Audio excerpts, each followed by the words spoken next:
to start a series of episodes where we're going to talk about fish keeping. And if you're interested to set up something like this, then do watch the next set of episodes which are going to come out. So these episodes will primarily we will cover why fish keeping in the first place, and then what kind of tanks you should choose, where you can purchase, what would be the required maintenance to be done, and the type of fish, and beyond this particular tank, if you're interested to set up a planted tank, then what is required to set up a planted tank, etc. So let's dive into today's episode. The first thing I wanted to talk about today is my journey itself into this fish keeping hobby. So around 2 years back, I started this fish keeping hobby. I started with a very small 1.5 feet tank. It was an impulse decision to get into fish keeping. It looked very beautiful. A very small planted tank setup was there in a shop, and I was immediately hooked into it, and the fish were really beautiful. They were a set of tetras, and I immediately thought that okay, let me go ahead and get it.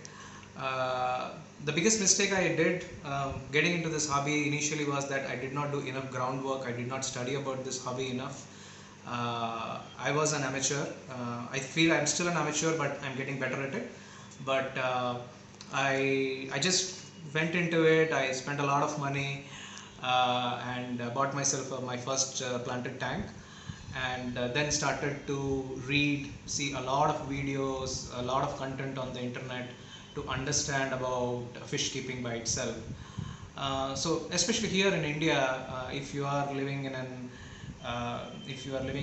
India, the water quality is more on the harder side. So my suggestion would be to go for any kind of fish that would be a bit of more hardy variety. Especially here, the ones that you're seeing here, these are called the African cichlids.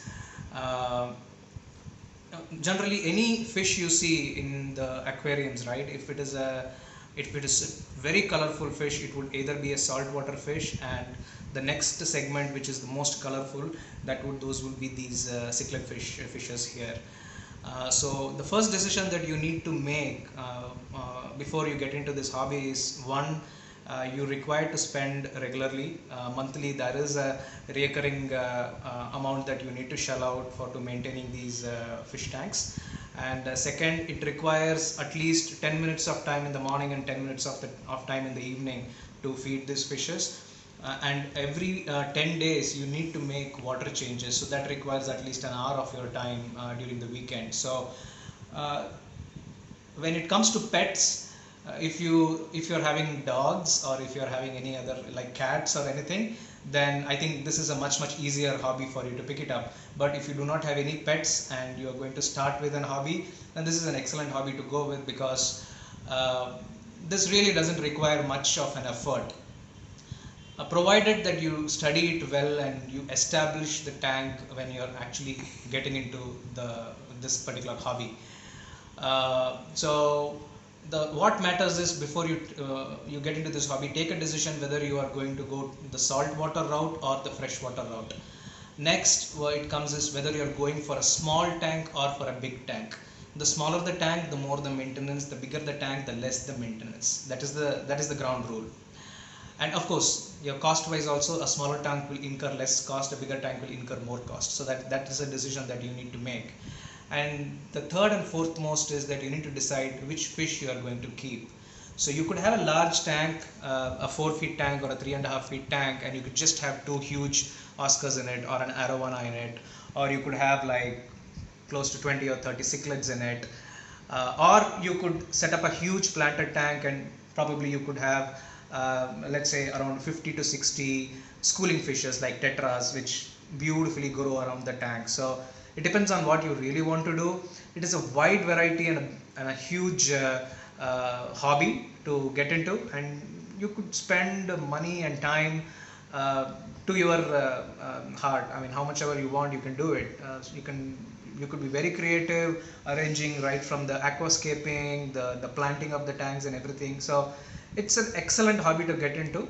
But these three things, like what I mentioned, these are the three deciding factors before you get into it. So choose your fishes, what you want to go into, choose your tank size, that is essential, how much are you going to spend on it, what is your monthly expenditure on it, and the third is what kind of fish you are going to put on it.